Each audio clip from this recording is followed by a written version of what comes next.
So today we have a very key description about our Bar-Hope process, Bol-Sam's resistance, hydration, oxidation, proton and electron pressure. Because today we're going to be talking about the acid-alkaline balance known as the pH. It's very important that we understand that in the body there are different charged particles, different ions, etc., negative and positive. And the amount of these determines our pH. Now, since we have an electrical measure with carbon electrodes, we can run electricity in different ways. We can find out the balance of the positive and negative charges, giving us an indication of the proton and electron pressure and the pH. Now, pH is 0 in water. So we see here water. And basically, pH tells us about the amount of protons. You see, so we have certain things that are acid, and they get more protons. Acids accept electrons, you see, so they get more and more of the protons. Then we have other things that are called bases. These are hydroxyl ion concentrations, and these will accept the protons. So we have acid and bases. In the human body, there should be roughly a little more negative. Should be slightly alkaline in the human body.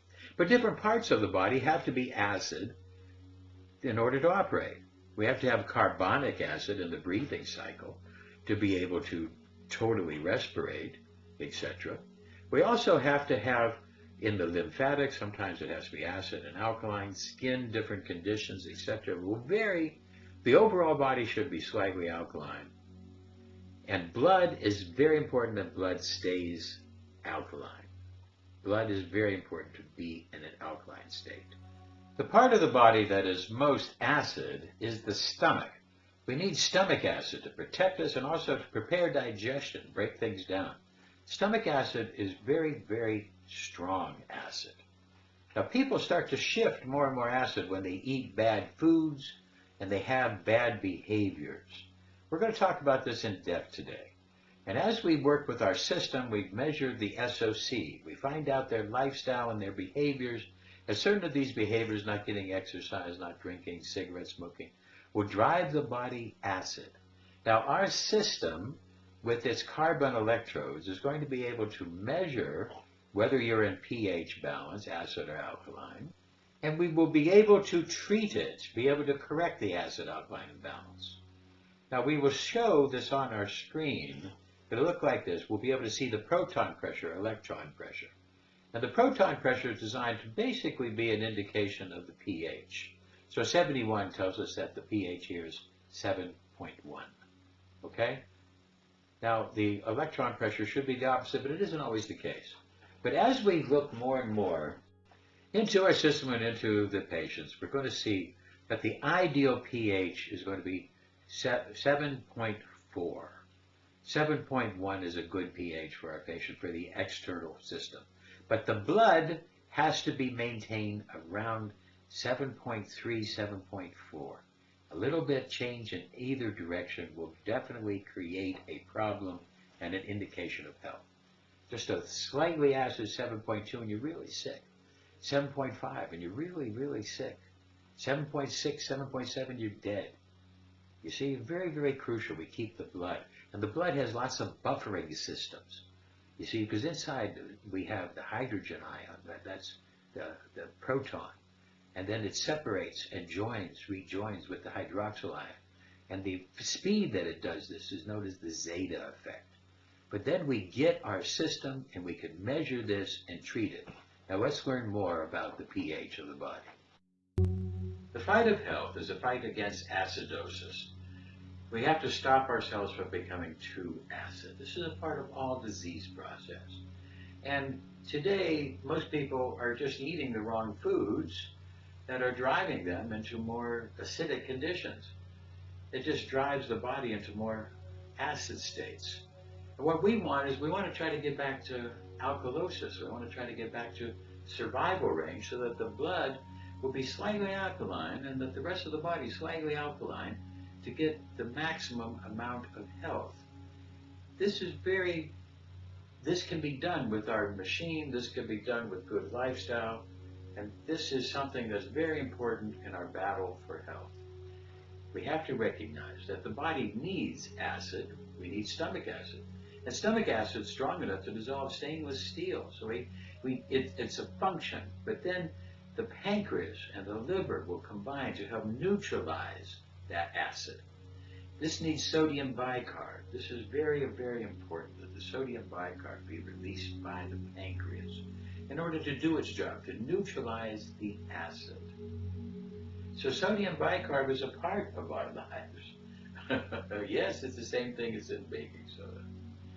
And basically we have to recognize that when we drink coffee, coffee stimulates the release of sodium bicarb. This will make the pancreas release that sodium bicarb, and if you have coffee during the meal, it's going to then make the pancreas release the sodium bicarb twice. That's going to be a problem. We don't want to have to release that twice. We then are supposed to reabsorb that bicarbonate in the kidney and in the intestine, you see. And reabsorption of this takes time. It takes about 3-4 hours. That's why we should wait between meals. And if you have coffee during the meal, coffee with the meal will cause the pancreas to release the sodium bicarb twice, once with the meal and then after. This irritates the pancreas. And this is the cause of most pancreas cancer, making that pancreas irritated. So we have to recognize that it's very important, because studies have shown coffee and pancreas cancer. But this is because coffee during the meal causes this pancreas cancer. So we have to recognize it's not coffee alone. Coffee has some very, very nice things. But if you have coffee during a meal, then you will render the pancreas useless. It won't be able to function. It will be irritated. So we have to be able to stop this.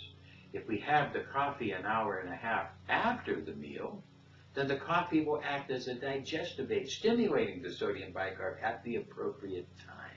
Just wait a bit. First thing in the morning, don't have coffee. Apple cider vinegar, sodium bicarb, virgin olive oil. These are the things that you might want to start your day off of. And if you want something to drink, a little bit of something to drink with the meal, here are 3 healthy teas: the star anise, artichoke, celery. These type of teas are very helpful to be able to clean and help the pancreas. Now, when we breathe, there's a carbonic acid cycle that uses this bicarbonate. This also helps to neutralize the acid in our system. The kidneys are there to help to balance the acid-base relationship in the body. So it's very important. People have used baking soda for many, many years because we get sometimes bicarb deficient, especially having coffee with meals. When we are bicarb deficient, we need some bicarb, and bicarb has been shown for cancer treatment, all different other things. In fact, traditional medicine will use sodium bicarb as an injection that will help in cardiac arrest to get you out of that acid state. So we recognize that getting bicarb up, but bicarb is not so magic. Don't get too crazy with it. But a little dose now and then can help you, to fend off many different diseases. So here's the basic rules of the stomach. Let's learn how to obey the rules of the stomach. Let's learn about all the different things that foods eaten and made with love are nutrition. Foods made or eaten with anger are poison. Let's recognize these things. And let's recognize that we want more alkaline foods and less of the acid. Acid-alkaline balance is so important for the circulatory system, the nervous system, the lymphatics. It's important for life. We need to learn a lot more about this. Let's continue. Another key factor in the acidosis cycle, making our bodies turn acid, is problems of the membrane. Deficiencies of calcium, fatty acids, they not only allow viruses to work and penetrate, but they create other problems. Acidosis. You see, these different phospholipids, these fatty acids that make up all the membranes of the cells of the body. Their heads fear the water and the tails like the water. So they line up to make these membranes. These membranes are very key in being able to keep protons on one side and the other and create all the factors of life through the cell membrane. But when we get fatty acid deficiencies, we get problems in the membrane. Here's an idea of the signs and symptoms of essential fatty acid deficiency. Feeling cold or a chill before others in a room, that's one of the ones that I found most important. But you can see there's a host of other different symptoms here that most of us have from time to time, because a lot of us will get fatty acid deficiency, or we might get deficiencies of omega-3. That's a very, very key fatty acid we need. We have done the studies that fatty acids can be used to help to stop acidosis and get people a little more alkaline. You see, when they get these fatty acids, not only do the membranes work better, but they allow for better detox. And when the membranes and your fatty acids are right, stress can be tolerated.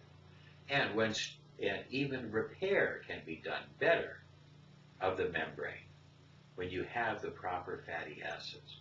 But when you get bad fatty acids, and what's the real bad fatty acid in the world today? Well, all we have to do is look at French fries. Because French fries kill more people than guns and sharks. We got to stop boiling foods in oil. That gives us bad fatty acid. Now here's a cure for fatty acid deficiency. I made up a nice little formula for you to help to cure fatty acid deficiency with a nice little guacamole, giving you all different types of a full range of fatty acid that you need. But sometimes it's just as simple as a little olive oil, a little virgin olive oil.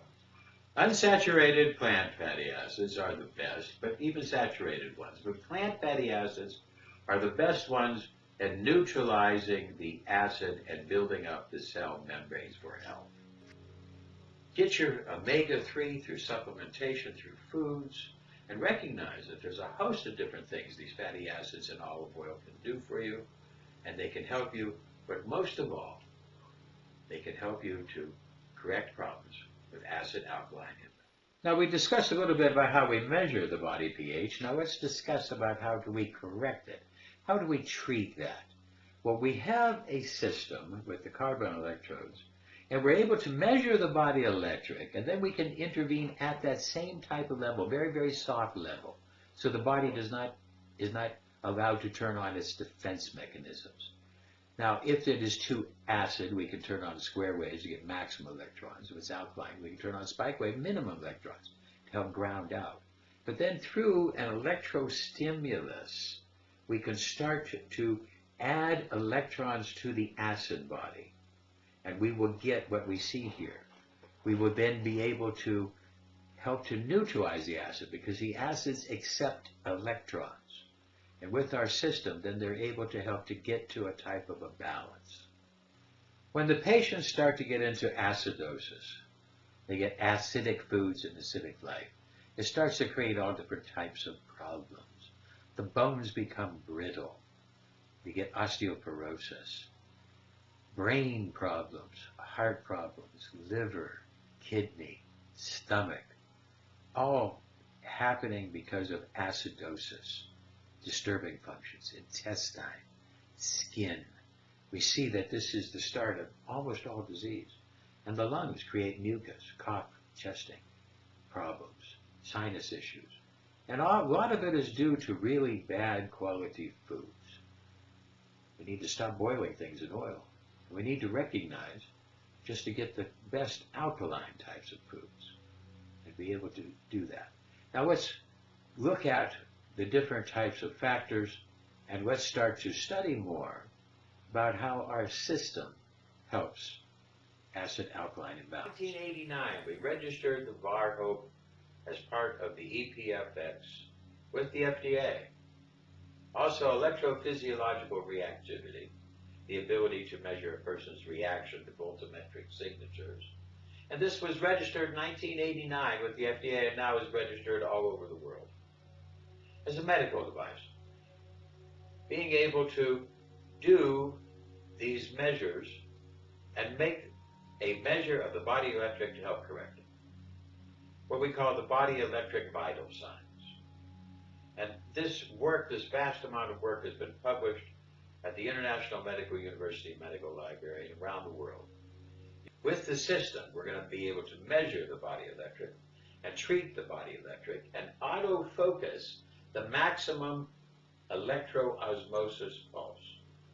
This will help to wake up the body, move waste out of the cells, move nutrition in, and all of the cellular processes will be improved because of the increased autofocused electroosmosis, allowing us to maximize the healing effect with our machine.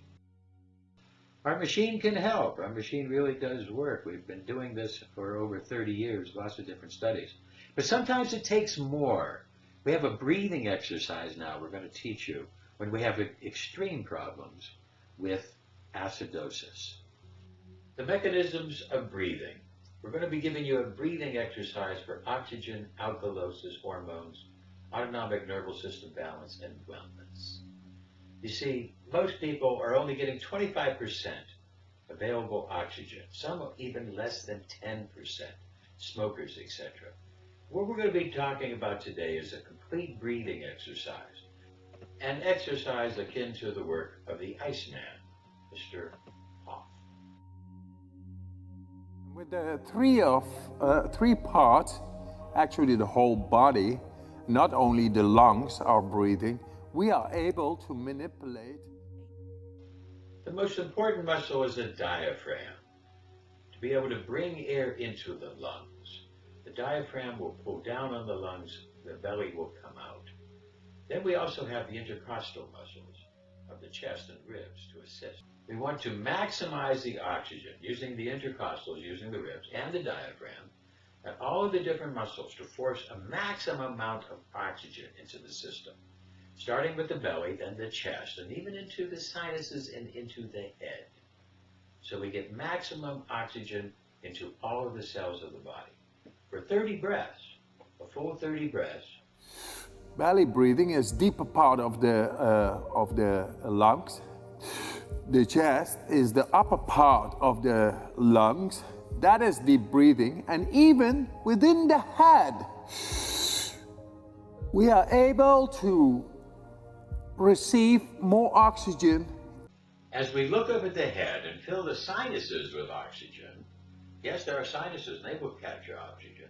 And with a slight pineal gaze, looking up the center of your forehead, you'll stimulate the pineal pituitary hypothalamus. And with this, because the sinuses are the cooling tower of the pituitary gland, the cooling tower of the hypothalamus, the cooling tower of the limbic system.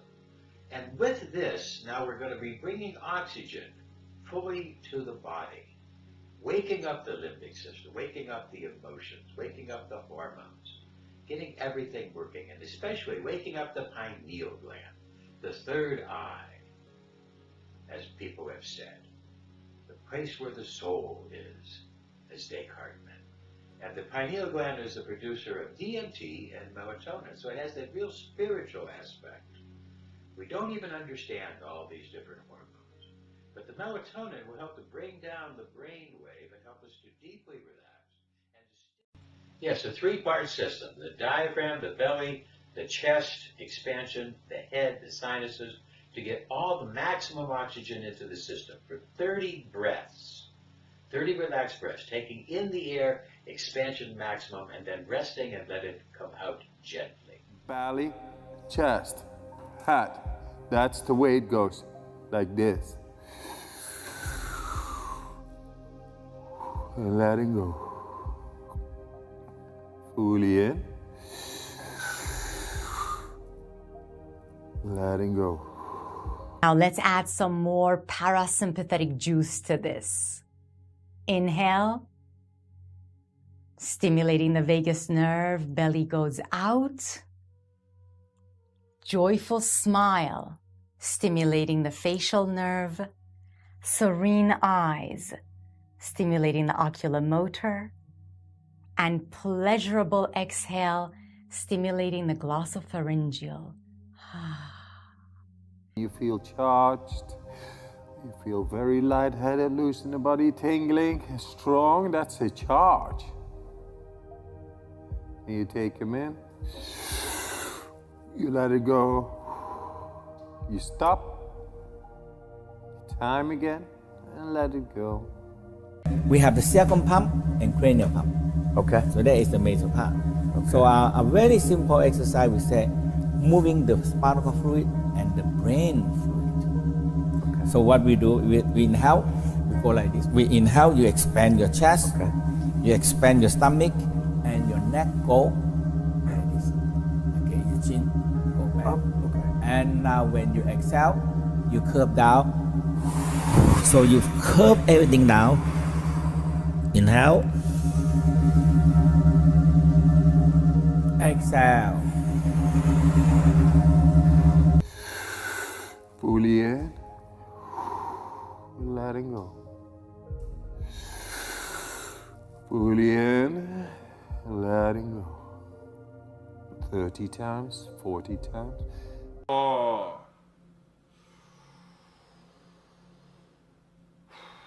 3. Good. 2. 1. Here he comes. Fully in. Letting go. And stop. No breathing anymore. Relax. Witness. Your body is oxygenized. You're very able to go past the conditioned reflexes. The chemistry of your body actually is better than before. And there is no need for breathing because it all is based on acidity breathing. You are alkaline. No forcing, just being. Looking at the magic of physiology.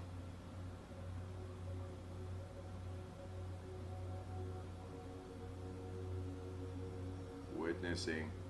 Just go with that, whatever you feel is different. That is oxygen. Still without air in the lungs. And he is okay. No force. When you feel the urge to breathe again, fully in, hold 10 to 15 seconds. And then round number 2 is done. Whenever you feel, okay, and now fully in. And hold. And squeeze a little to the head. Because it's nice. That's oxygen in the brain. Feels good. Natural hormones released. Dopamines, serotonins. It's all good. 10 seconds. Okay, you can let go. Now we put oxygen throughout the cells, we've stabilized the nerves, we've stabilized the hormones, turned on the pituitary, pineal, hypothalamus, turned on the brain, balanced the hormones, balanced our autonomic nervous system. We put ourselves into a deep position of relaxation, and yet we've turned on the adrenals with that little bit of fear. The body has learned to deal with an excess of oxygen and a depletion of oxygen. So now we've shocked the whole system back to a health and awareness.